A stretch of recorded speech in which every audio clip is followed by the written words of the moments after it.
for why we had the idea, which I mean, ultimately was to bring more opportunities for artists in Philadelphia, but also more experiences for the people of this city that they can relate to. And she said, yes, it's crazy, and yes, you should do it.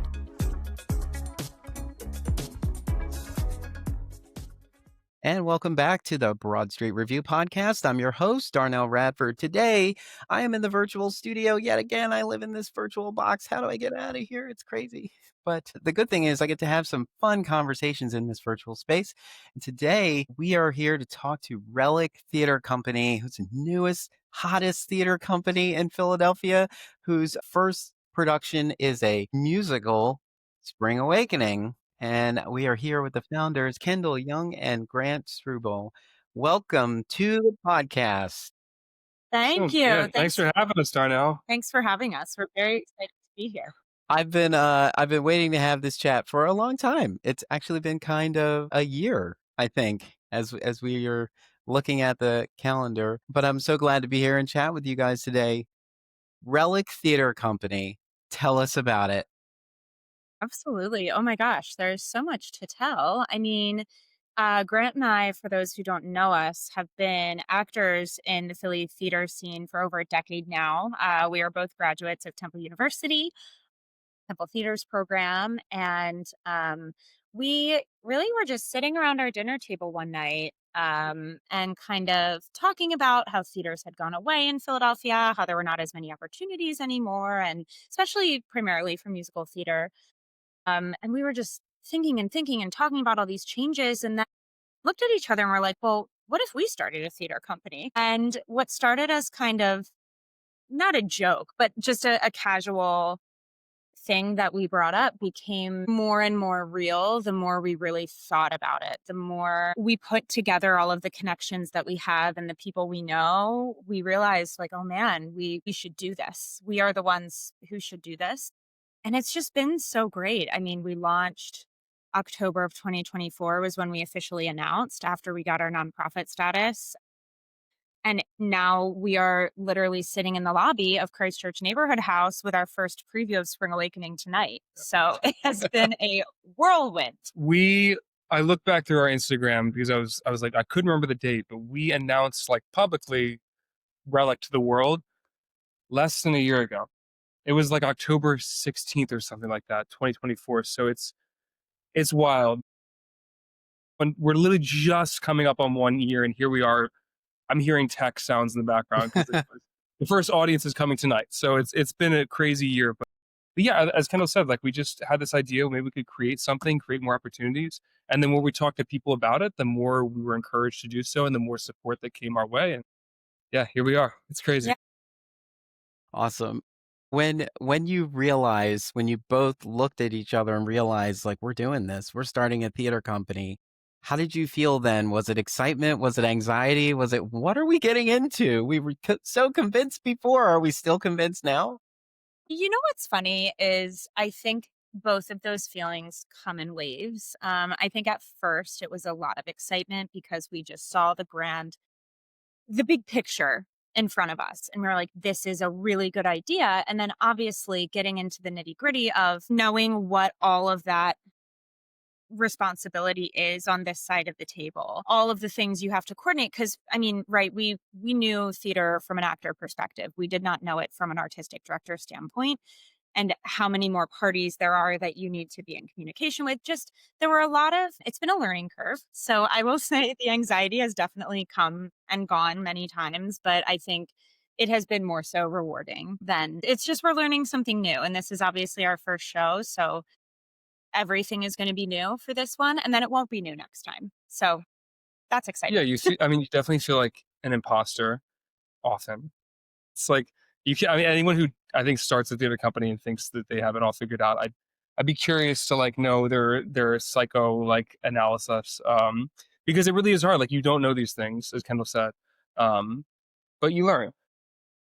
Yeah, this has been like the experience has been complete. Like we felt all the emotions. There's been joy, there's been happiness, fear, and also like just hope and excitement. Like it's been a full range. Yeah. So what were some of the things that came first? Like, it's official, we're doing this, we're both in this, we commit, Team Relic all the way. What are some of the early things that you did to sort of set yourself on the course that got you to first preview today? Yeah. Yeah, I mean the first things we did, actually the very first thing we did after having the idea was call Susan Atkinson, who was the founder and artistic director at Bristol Riverside Theater. We called her and we were like, "Hey Susan, we're thinking about doing this. Is this crazy?" And she asked, "Well, why are you doing this?" And we told her why. We told her why we had the idea, which I mean, ultimately was to bring more opportunities for artists in Philadelphia, but also more experiences for the people of this city that they can relate to. And she said, "Yes, it's crazy. And yes, you should do it." That was the first conversation we had. And then, really, after that, shortly after we connected with PVLA, which is the Philadelphia Volunteer Lawyers for the Arts. Highly recommend. They were wonderful. They matched us with our legal team who essentially donated their time to help us form our 501(c)(3) status. So that took around a year. I mean, that's a process with the IRS, like everything is with the IRS. So we, got that all situated and then got our board together, which, was also a process. And did our gala. I mean, it's been so many things. I can't believe that all of this has happened in the last year. And then yeah, we got our rights for Spring We Awakening got those early.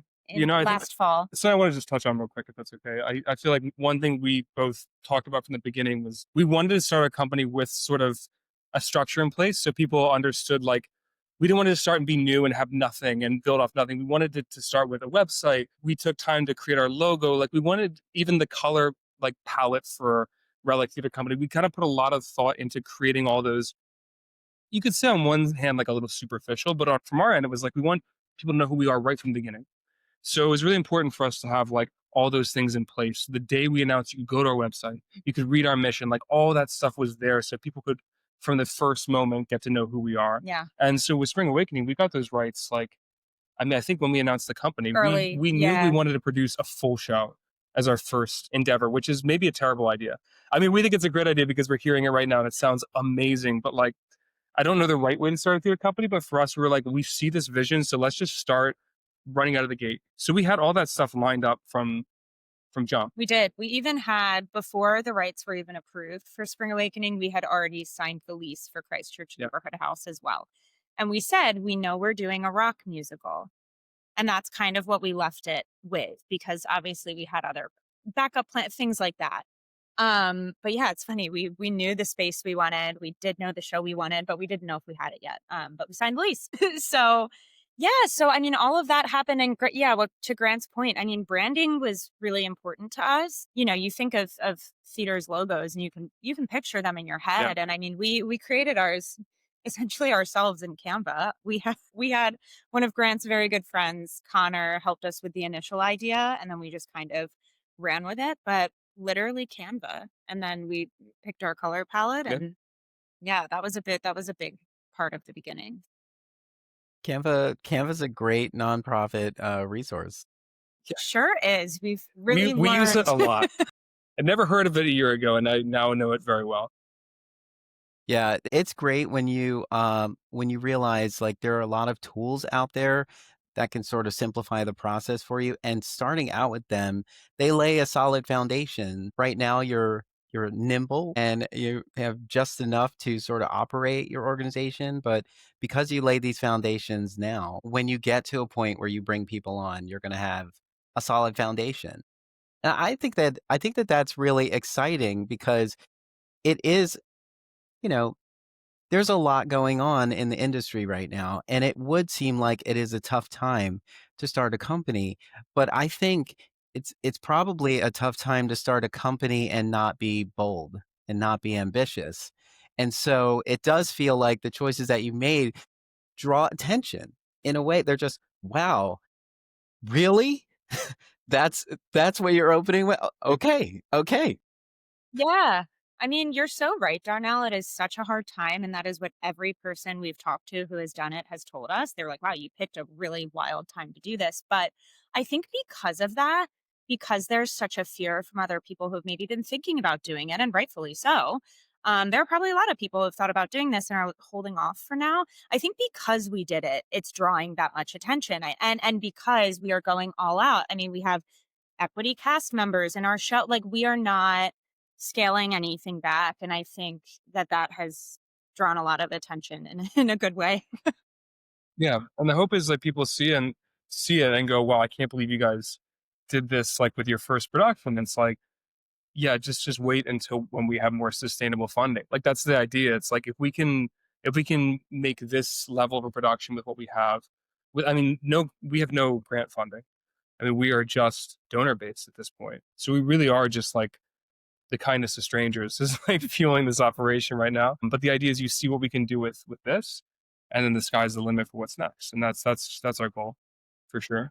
Which is also very exciting because every functioning theater company right now is having the same sort of conversations and questions about like donor retention, how to build subscriptions, like how to keep the funders engaged and excited.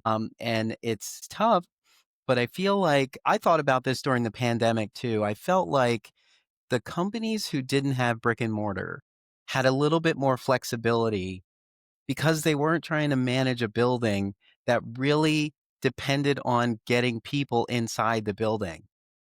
And so even though it may feel ambitious to mount a musical, the infrastructure that tends to come with that isn't a burden, and you're still in a great. Yeah, 100%. My as I call it, muggle job is in real estate. So I definitely, while we have an interest way down the line in potentially purchasing property, I mean, we are so grateful to be renting spaces right now. And I think it really serves our mission well too, in terms of just being a Philly based company, hiring Philly based actors, making theater for Philadelphians by Philadelphians. I mean, being able to utilize different spaces and play around based on what the show is within the city is so fun for us. We really, really look forward to doing that. Yeah, and it's a fun creative challenge too because like when you have your own space, you get to know it so well. I feel like you're kind of always like you're literally living within that box. But here, like we're doing Christchurch right now. This is a non-traditional theater space, and our set reflects that. Like we've really like opened up the walls. The natural brickwork is showing. Like it has an organic feel to it that is. It feels like a theater, but it also doesn't feel like any theater you've ever been in before. So it's really cool, and it's for us. It's like you're working with what you have, and that's what we've been doing from the beginning. So it makes total sense to work with what you have in the space as well. Since you mentioned your muggle job, in your opinion, both of you, do you think there are jobs that are more supportive of the theater company endeavor, like jobs that allow you to pursue building a company also while being fully committed to a day job? Yeah, absolutely. I think real estate is a great one. I'm very happy that I, had my parents are in that industry, and I kind of grew up around it. And then when we bought our own home in West Philly, really seeing the process, I was like, wow, this is really cool. And then during the pandemic, I made that switch. It has been such a great thing to kind of go together because it does offer that flexibility, and it offers a lot of very interesting connections, in terms of both people who are interested in the arts, people who maybe have budgets to be donors, things like that, but also just spaces and understanding how contracts work. I mean, that was a huge one. I had no issue putting together contracts for, designers, things like that, because I know how a contract works from real estate. Also, our leases and insurance and all of that stuff. I mean, it really weirdly ties together. It took us a little less time to kind of deal with all of those headaches, if you will. Yeah, I think that's a great job. And otherwise, I mean, Grant, you have a lot of other stuff going on. Yeah, I wish I could be as optimistic. It's really hard to juggle jobs. Like, I mean, it is, especially when you're starting out. Because I mean, we knew starting a year ago, we're like, we'll do whatever it takes to get this first show. For the next one, and there will be a next one, but for the next one, we'll have to have some other system of funding because we can't do it for free forever. Um, and so it is, we all have to make money. But when you're starting the company out, and the money is important to us, I mean, not just for ourselves, but for the designers and actors we're hiring, we're paying everyone in this production. And we're paying them, I think, a rate that is really fair for a new company. We're not starting at even the bottom of what's standard for companies that have been around for 5, 10 years. We're starting a little bit higher than that with the goal to grow because You hate to talk about money. It feels very like antithetical to art, like they're sort of opposites, but we're all people. Yep. We're doing this work because we're professionals. You got to get paid. Yeah. So for us, it's finding that journey to sustainability.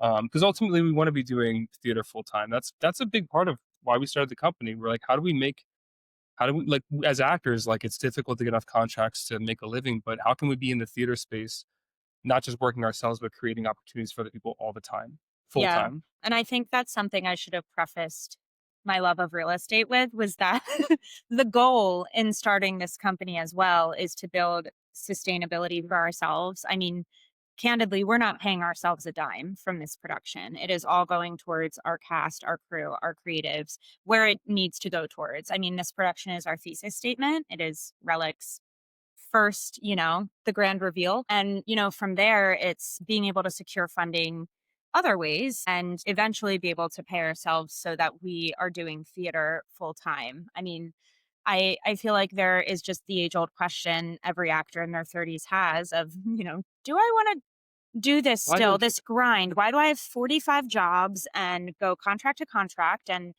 Grant and I hit that fork in the road and we decided, yes, we do still want to do this. How can we do more of it? How can we, you know, immerse ourselves even more in theaters to where we don't need to do anything else? And this is where we landed. Was here in the Christchurch lobby Yeah, we're, before our we're, first we're preview. literally right here. Yeah, Are you both equity members? I am an equity member. Just became a member, right? technically,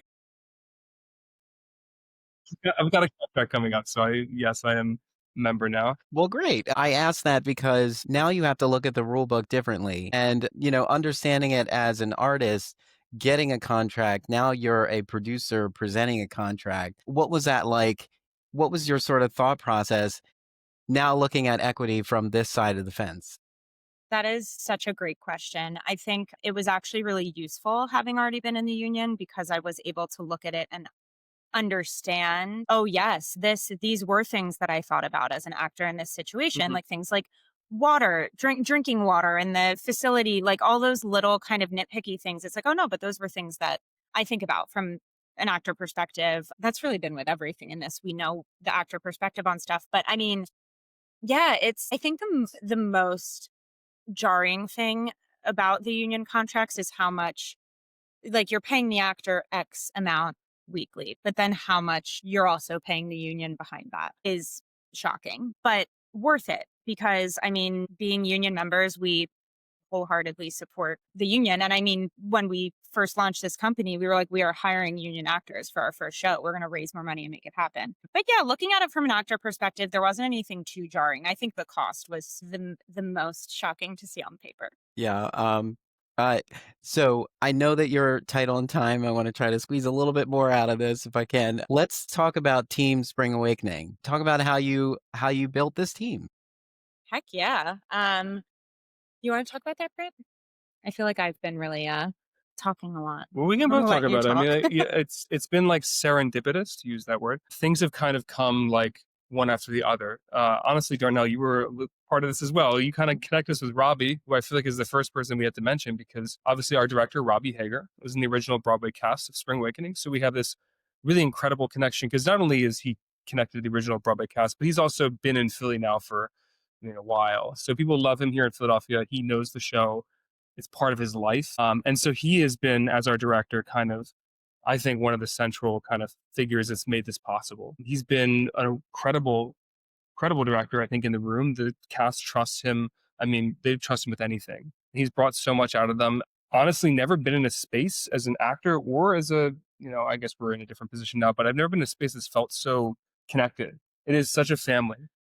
So we really have to thank him for that. And then from there, I mean, Robbie has obviously his husband, Chris, is a fantastic designer and is doing our set. And the design team from there has kind of come from all these connections because that's what's so amazing about Philadelphia theater in general is it is this interconnected system.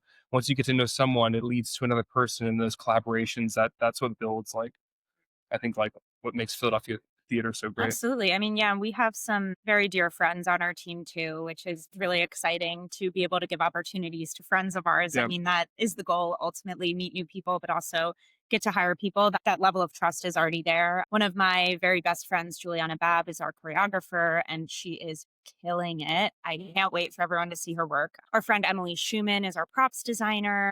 Larry Fowler is our sound designer, who Robbie connected us with. And Larry is just insanely talented and skilled. I mean, Asaki Kuruma, Robbie connected us with her as well. She's our costume designer. She's Again, just literally working fabulous. just to the right of us, Literally sewing next to to us the as last we do minute. this podcast. We're so grateful. I mean, the team works so hard, and everyone really believes in the project too, which is cool. I mean, not optimistically, but we like to say as artists, like we're always like, of course, we believe in the work we're doing, but sometimes things don't feel quite as committed, quite as passionate. This is not that case. This is a passion project for everyone. We are all here because we believe in it, and that's evident. And I think when you see the show, you'll see that as well in the performances. Yeah. I love your transparency on social media, and I just wanna say in full disclosure, I do serve proudly on the board of Relic Theatre Company, but I wanted to talk about how you built this cast, how you put this cast together. Because you are a Temple alum, is there a specific well that you can tap at Temple to bring in all this fresh talent? Well, you know what's so funny? We do have a few Temple folks in our cast. Oddly enough, I mean, we didn't need to really tap any wells because the outpouring of interest when we announced our auditions was overwhelming in a Mhm. good way, but Yeah. overwhelming. I mean, we did it in a way that we kind of set up audition slots that you could sign up for. They filled up in a full day with, I think, 10 or 15 slots per hour. They filled up in under 3 hours. So from there, we figured out where we could fit other people in, and we took video submissions. And then it was another like 150, 160 video submissions that Mhm. our team went through and that we went through. I mean, it was awesome. I mean, Yeah. the out like we knew from as actors that there needed to be more work opportunities, but if anything proved it, it Yeah. was that. There's no shortage of talent in No, Philadelphia. That's the thing. It's like there not at really is, all. especially with young people who are just graduated or just a few years out of college. Like Hmm. there's a lot of really good people, and we're so lucky to have like people in Philadelphia we see all the time at different theaters. But a lot of new faces, and you'll see them at Spring A Awakening. I mean, this is lot of a yeah. cast of people. Many of them are getting their first professional experience here with Relic Theatre Company, which is a Which privilege for us to be able to provide that for people. It's awesome. I think going back to the Temple thing, something that's really full circle for us is there are a couple Temple kids who just graduated, but we also have two people from Temple who were there when we were there, which is so exciting. Angel Sagala is playing our Moritz, and Angel and I did a production of West Side Story together years ago, and that was their first professional production. Like it's just full circle, and now Angel's been on Broadway, so amazing that we have them with us. And then Leah Walton, who was an MFA acting student at Temple when Grant and I were there, is our adult woman and is just The best, amazing. yeah. We're just so lucky. We are so, so lucky with this cast and this team. Absolutely. So at this point, you're pretty much ready to open. You're in a good place.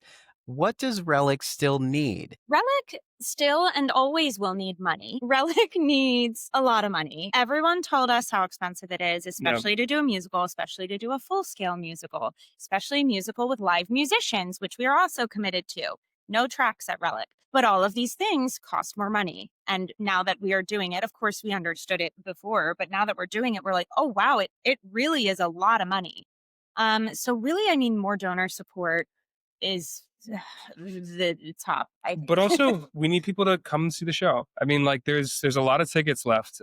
Some nights are selling out pretty fast, which is great, but we're doing 15 performances.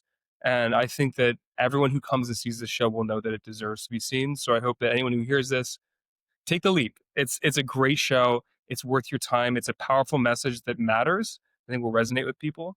And it's because word of mouth, like we all know this. Like it seems like we keep saying these things over and over again, but like it matters. The theater community of theater goers is small. So once that word gets out, like it does matter a lot to us. And then of course, yeah, beyond that, cultivating that long-term support, of course, we want to have a community so we can keep doing work like this. But right here in this moment, this is the first thing we've ever done and we need to sell these tickets out. We want everyone to see the show. Making note, need to sell all tickets. Always. What are your favorite moments of Spring Awakening? My gosh. Oh man, it's so hard to pick, especially with Well, this there's some really group. cool visual stuff that I will not Yeah, spoil. don't spoil it. But the lighting and some particular set elements are simple and understated, but incredibly gorgeous, especially as I mentioned before in Christchurch, which is not a normal theater space. So it will not feel normal. It's very beautiful. I mean, I think in terms of the show itself, my favorite is Purple Summer, and every time this cast does it, I weep. I literally Yeah. weep. Every time. They could just be singing it through with Jake Collins, our music director, but I weep. It's just so powerful. That's mine. Do you have like a Yeah. favorite song or I mean, song? just as a general note, like the voices are incredible. I'm not just saying that to get people in. The singers in this group are phenomenal, and like even just from the beginning with the "Mama Who Bore Me" reprise, when all the female characters get on stage, their voices just rock the house. Like the harmonies are perfect. It's just if you like this music, this is one of the best versions of it I've heard. So you should check it out. I love it. I'm not tired of it. We've heard it a No, lot. not at all. Not tired of it at all. Yeah, Spring Awakening was in heavy rotation on my moving about the world playlist. But like, if you just want to be in your feelings, don't do Sadness, Blue Wind, The Guilty Ones, and Left Behind. It'll just leave you an emotional mess. Yeah. But Totally. those also are my favorite songs too. But Love they it. do put you in a space. Before I let you go, I'll ask you how, what would you ask of the community besides come and buy tickets on behalf of the new Relic Theater Company? I would say just, for our sake and for the sake of Philadelphia theater in general, just remember that like we take a risk on us. It's important to support the arts right now in whatever capacity you can, but like don't be afraid to like take that risk. The Fringe Festival just ended. That's like a great celebration of theatrical risk, but let that spirit continue throughout the whole Mhm. year. There's lots of theater happening all over the city that is, I think, trying to make statements about the world we live in that maybe is new or like different. It's just like it's the most rewarding and valuable thing for theater makers to see people like just come and take that risk. Yeah. Not every show has to be a smash hit or like, you know, completely entertainment, but it can be meaningful and having people in that space watching that and supporting the art from the Mhm. audience side, like it's what makes the whole thing happen. So just take Yeah. those risks. Yeah, just go see theater. Yeah. Go see as much theater as you can. Come see our theater, but also go see every other theater in Philadelphia. I mean, support, support, It's a support, and cumulative effect. Like the more theater people are seeing, the more it just, it builds upon itself. percent. Yeah, I mean that's really the most important thing. And Darnell, we've always really admired how much theater you see. Yeah. I am so impressed, and I You are think the blueprint of everyone theater should be goers. like you. Amazing. Yeah.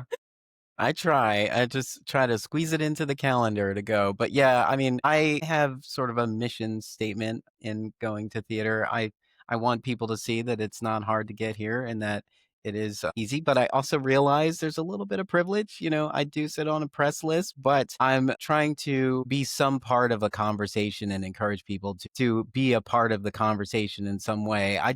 There's something exciting about seeing a performance, walking away from it, and everyone you talk to is sort of helping you build on your overall experience.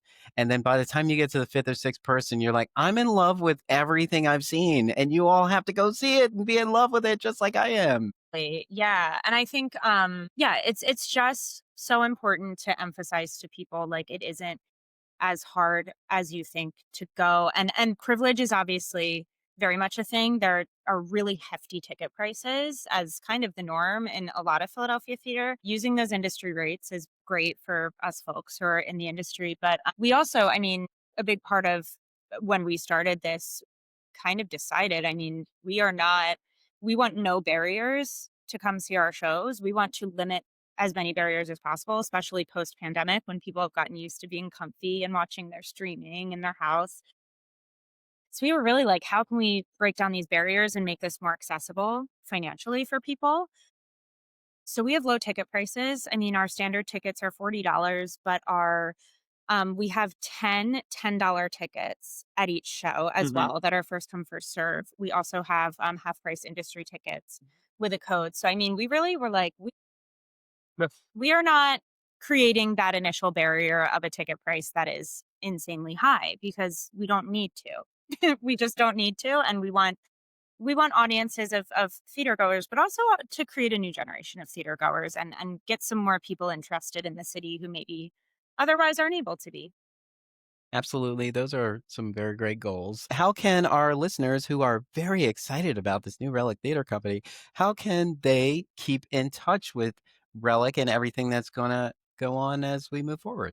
Yeah. So they can follow us on Instagram and Facebook at Relic Theater Co. Theater is RE.